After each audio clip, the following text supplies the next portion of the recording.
Less than an hour after the three Combs sisters first showed up to the trial to offer their father emotional support, they got up, gave each other a tight embrace, and sobbed as they left the courtroom. What precisely was captured in the footage that was displayed at that time? Diddy's own daughters couldn't stand to see it either. Since it establishes the context for discussing coercion or force, that film is possibly the most significant piece of evidence. You must move aside for us. Please move to the side. Give us more room. Give us more room. Give us more room. Before the trial started, all was quiet in Manhattan federal court. Cassie showed a never-before-seen video that was allegedly taken from a controversial freak-off and had the secret to Diddy's accusations. The prosecutor claims that the video is crucial evidence that reveals a network of charges against Diddy and family secrets. The Combs family members' eyes grew heavy as the recording was formally accepted as evidence, as though they understood they were going to have to deal with something that could not be undone. The twin sister Jessie's eyes were hurriedly covered by Delilah just minutes after the video started. But Chance and Justin couldn't take their eyes off the television when a familiar woman's visage emerged out of nowhere. Did Kim Porter do it? The witness claims that on those drives, 8 films showed 8 celebrities, 6 of whom were men and 2 of whom were women, at Diddy's parties or freak-offs. A manuscript of acclaimed memoir by Kim Porter, which her 4 children maintain is a hoax, was also discovered during the drive. In the silent courtroom, whispers from the audience rose quickly like a wave of sound. The 3 then walked out of the room without saying anything. What was shown on that video and why did they likewise turn and run on their first visit to support Diddy remain unanswered questions. The trial of Sean Diddy Combs began what appeared to be another day as a crowded throng gathered at the federal courthouse beneath the leaden skies of Manhattan. Outside, protesters held up placards that said "Justice for the victims," reporters fought for position, and cameras flashed nonstop. Speculation echoed through the crowd from interested bystanders to legal experts who could all sense the tense atmosphere leading up to a trial that promised great drama. There were no empty seats in the courtroom, it was completely crowded. Cameras clicked rhythmically, sketch artists' pens sped across paper, and the jury's steely eyes were ready to analyze every detail. Each breast seemed to struggle for survival as the air in that room with wood paneling felt stifled. The family's reserved seats were occupied for the first time since the controversy. Diddy's 3 children, Chance, Delilah, and Jessie, were seated in the front row, accompanied by the defendant's son, Justin Combs. Their attire was impeccable.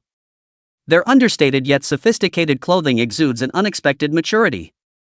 The females' expressions were expressionless, and their eyes seemed to be hiding a complex web of feelings.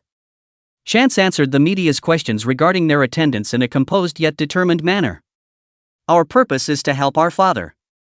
However, there was a faint emptiness in their eyes, as though they were robbing themselves of something much more significant than their words could convey. Rachel Harper, the prosecutor, got up from the prosecution's table. She was a middle-aged woman with silver hair that was pulled back and thin-rimmed glasses.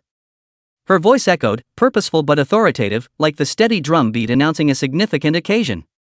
With her penetrating eyes on Cassie, Ms. Trisher said, "Please explain to the court what has been called the freak-off and your role in those events." As if waiting for her answer, the courtroom held its breath.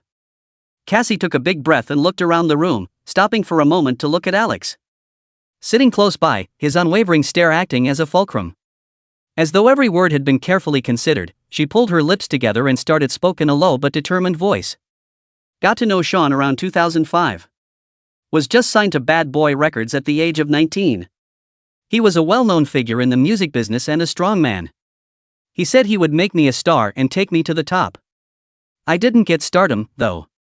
It was a trap." She hesitated, looking around the jury, as though to make sure they understood the seriousness of what she was going to disclose.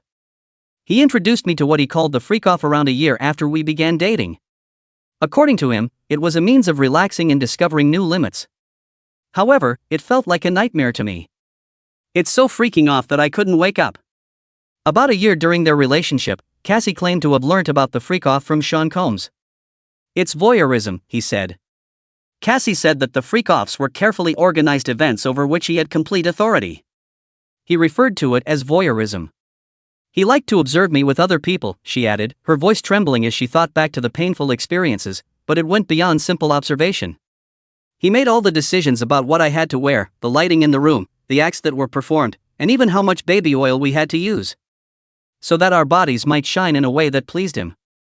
She clarified that Diddy had made her buy a limited number of clothes from specialty shops, and he alone would decide which ones she was required to wear. She said she had no say. Her voice grew sharper as her gaze remained focused on the jury.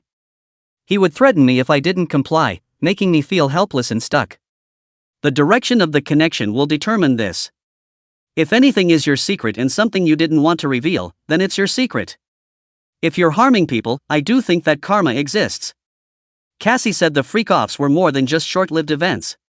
She disclosed that they frequently lasted between 36 and 72 hours, her voice faltering as she talked about the extreme fatigue she and the other participants experienced. A freak-off once lasted for 4 days.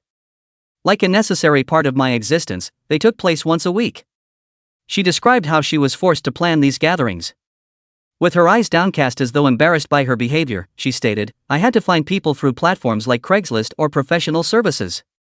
I planned their trips to locations like Las Vegas, New York, Louisiana, Miami, and Ibiza. It was all part of the plan he had outlined, but I worked with his team, posing as recruiters to pull individuals in. Cassie clarified that Diddy was in charge of both the participants and the settings in which the freak-offs occurred. She added that he controlled the room's lighting. Initially, candles were used to create a phony romantic atmosphere. Later, as though we were acting in a movie in which he was the only director, he changed to stage lighting designed by professionals. She explained how Diddy planned every aspect, including the participants' motions and the particular performances he wished to see. To put everyone more at ease, he even insisted on using illegal drugs. She spoke in a strangled voice. Remind yourself once before you lose your mind. To find out which drug from your bag I should take, I had to text him. And he responded by informing me which one it was. The testimony now grew increasingly graphic with each moment. But her delivery, nothing changed, was indeed a fact. The trial culminated when Samantha Klein, Cassie's lawyer, who had a sharp gaze and well-groomed brown hair, stood up and asked to show a tape. Your Honor, Klein said in a clear, ringing voice. We would like permission to show proof of a 2018 freak-off known as the White Party Archive. With everyone's attention on the big screen in the corner, the courtroom held its breath. The first image that appeared as the screen came to life was a beautiful estate by the sea, with neon lights flashing through the night and palm trees swinging in the air. Indistinct sounds and laughing blended with the beating of electronic music as figures moved in a chaotic blur. The video documented what were dubbed Diddy's white parties, which were parties where models, celebrities, and businesspeople gathered to enjoy an opulent way of life. However, what was shown on film was the sinister side of these events rather than the glitz. A pop singer with platinum-dyed hair, a businessman in a white suit, and a model wearing a dazzling dress were among the familiar figures that seemed to be involved in unethical behavior and other compromising acts, such as taking illegal substances. The oppressive atmosphere in the video resembled a world where want and power rule supreme and all norms have been abolished. On the witness stand, Cassie went on to explain her part in the freak-offs. She disclosed that Diddy frequently recorded the freak-offs and stored them as a means of manipulating the participants. Those videos were my insurance, he added. Her voice wavered as she spoke. He threatened to make them public if I didn't comply, which would destroy my life and reputation. She also stated that she felt compelled to do it even though she didn't want to. Hearing all of these information is really tough. The film cut to a new scene, and the courtroom froze. The image on the TV showed a woman sitting on a couch with her eyes closed. Her expression was startlingly clear, as if she had no idea she was being watched. Kim Porter, Delilah, and Jesse's late mother. Chance's trembling hands revealed her shock as she covered her mouth in the front row. The twins, Jesse and Delilah, who had attempted to keep up a show of strength, sat still now, their faces as white as wax. Delilah firmly grasped Jesse's hand, her fingernails pressing into her sister's palm as though to keep her from collapsing. They looked at Diddy with a mixture of fear, pain, and unfathomable betrayal. Prior to locking onto the screen's image of their mother. There was more to the film than just a glimpse of Kim Porter's confused expression and lifeless eyes.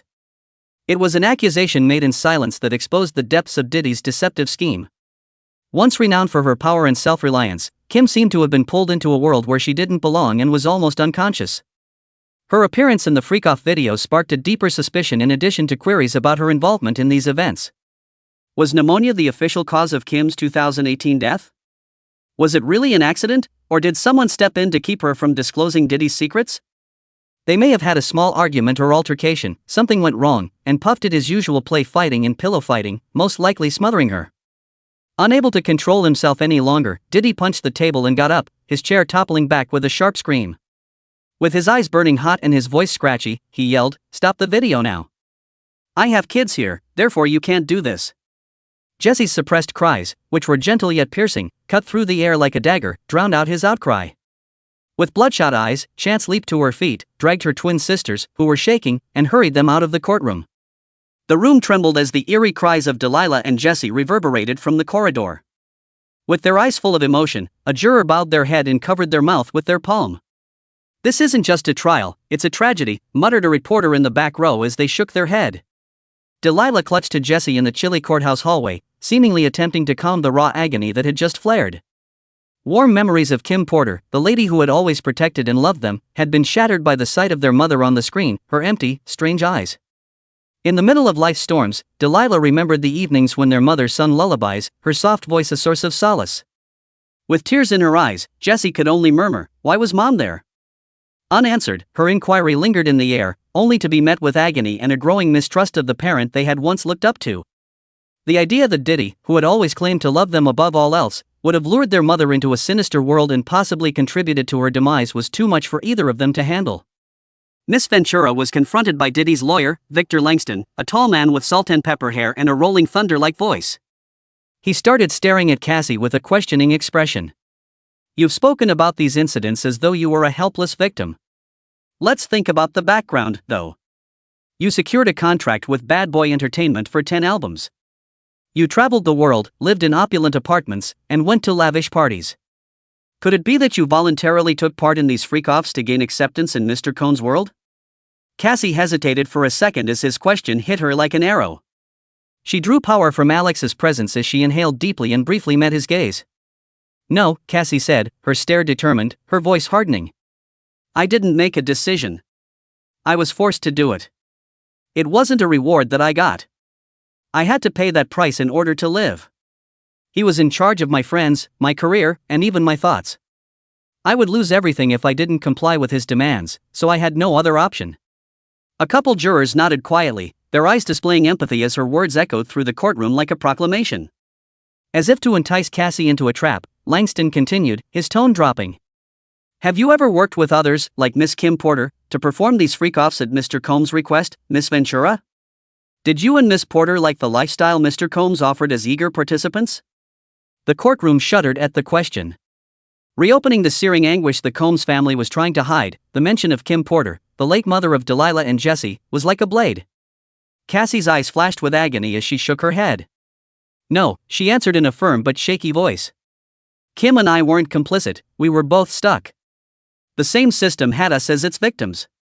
He gave us the impression that there was no way out and that everything we owned, including our reputations, families, and careers, depended on winning his approval." Even though Diddy stayed sitting, his discomfort was evident as her words stabbed like a razor.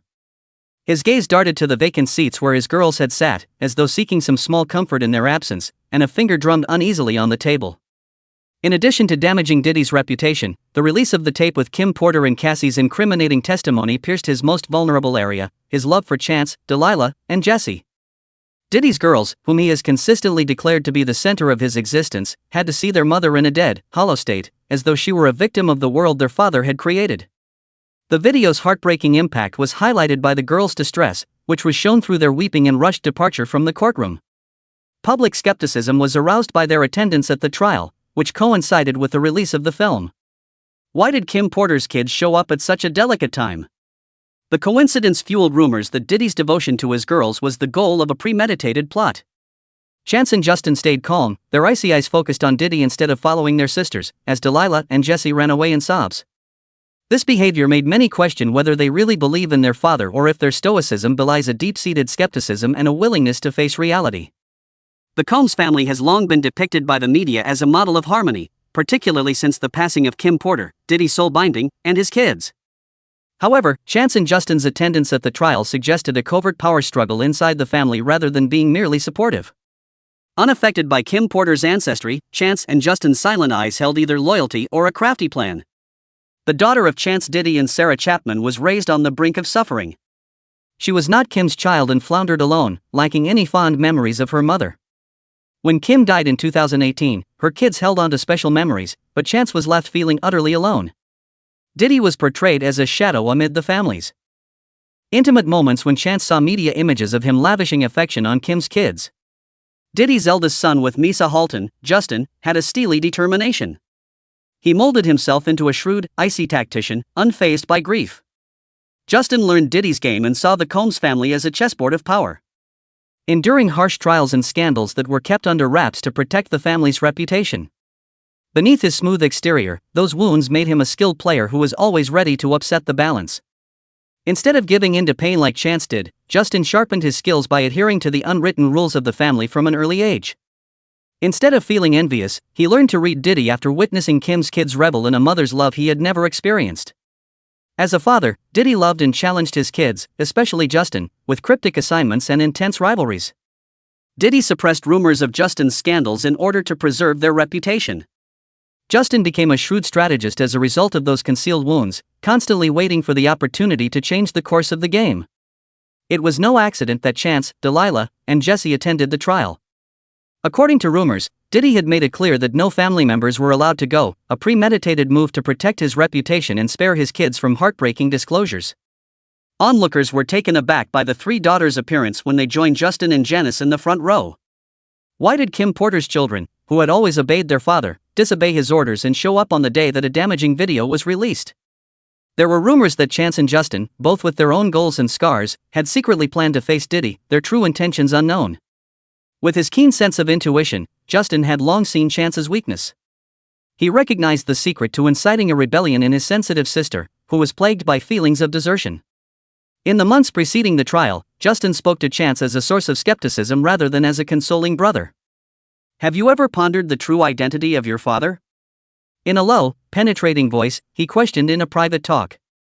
He told Chance about Diddy's manipulation of people around him, about contentious white parties, and about their idolized mother, Kim Porter, who might have been caught up in uncontrollable situations. Chance began to doubt the father she admired after his remarks roused the unfairness and hidden anguish she had repressed for years. Chance hesitated, but was unable to stop Justin's disclosures. She made contact with Jesse and Delilah, the sisters she had always felt cut off from. "We need to be there for Dad, but we also need to know what truly happened," she said in a quivering voice during late-night conversations. Her sincerity convinced her sisters without bringing up the video or Justin's revelations. Despite their misgivings, Delilah and Jesse decided to go since they thought it would help their father. Though Justin's actual goal, vengeance, power, or truth remained a mystery, they were unaware that Chance, under Justin's guidance, had unintentionally become a part of a bigger plan. Behind the scenes, Justin's schemes went beyond relying on luck. Rumor has it that he arranged for Cassie Ventura's attorney, Samantha Klein, to receive the 2018 White Party archive tape. The video that showed Kim Porter at a white party in a vulnerable state wasn't discovered by accident. According to confidential sources, Justin made sure the video became a crucial piece of evidence by using his network of allies to get it to Cassie. Nevertheless, he proceeded cautiously, fully conscious of Diddy's devoted inner circle, prepared to protect him at all costs. Though this is still theoretical, Justin supposedly set up discreet security to protect Cassie and her husband, Alex Fine. The only person who can tell the truth is her. Using an encrypted app, he sent a pal a cold but determined text if the reports were to be believed. The room was tense as the trial progressed. Cassie spoke of being controlled by Diddy for years, experiencing abuse and threats that kept her in a state of terror. The jury was captivated by her deep, piercing voice as she stated, "He wanted me to be his entirely." In the front row were Chance, Delilah, and Jesse, all of whom were battling personal issues. Chance concealed her discomfort as she struggled to balance her allegiance to her father with the reality that Justin had exposed. Unaware, Delilah and Jesse looked lovingly at their father before flinching in fear as the video began to play. The screen displayed a seashore home with flickering neon lights and tumultuous characters, including their mother, Kim Porter, when the White Party archive was exposed. Frozen with disbelief, Delilah and Jesse ran away crying, their screams resonating down the hallway like a sword. Diddy's eyes were glowing as he jumped up and roared to stop the video, but they stayed on Chance and Justin, feeling their knowledge.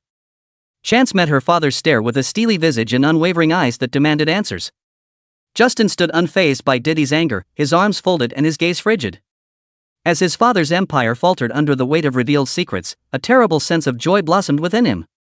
He was torn between justice and the pain of betraying blood, yet a glimmer of love for the father he had once adored still flared deep within him. The public praised Cassie's bravery on X, where hashtags like #KimPorterTruth and #DiddySecrets trended. One post that praised her resolve broke the hush. However, Kim Porter's video raised concerns. Why didn't Kim's children, Chance and Justin, make sure their sister was there? Ex-users conjectured that Justin took advantage of Chance's emotional scars in order to get even with Diddy. Power is what Justin longs for. Chance looks for the truth. One comment was made. Diddy's trial is more than just a court case. It acts as a sobering cautionary tale about authority, deceit, and the dark sides of the entertainment industry. Supported by the freak-off video, Cassie Ventura's evidence exposed a world in which Diddy ruled supremely, using people like Cassie and Kim Porter as tools to further his goals. With their oppressive atmosphere, the painstakingly planned freak-offs were more than just parties. They served as symbols of Diddy's total dominance over everyone around him. Chance, Delilah, and Jessie, Diddy's daughters, were forced to face a terrifying reality when Kim Porter's image appeared in the video. It's possible that their mother was lured into a sinister underworld by the father they previously looked up to. Delilah and Jessie's agonized cries as they left the courtroom served as a testament to the harm these discoveries caused. Meanwhile, suspicions were raised by Chance and Justin's reserved demeanor. Are they hiding personal objectives, or do they genuinely believe in their father? The public is waiting for answers to more complex questions as the trial continues. Were the freak-offs a sign of a well-planned criminal network or just one aspect of an extravagant lifestyle? More importantly, was Kim Porter's death a covert murder or a genuine accident? These unanswered questions loom large, making it difficult for the public to discover the real story of the guy who was once hailed as a cultural icon.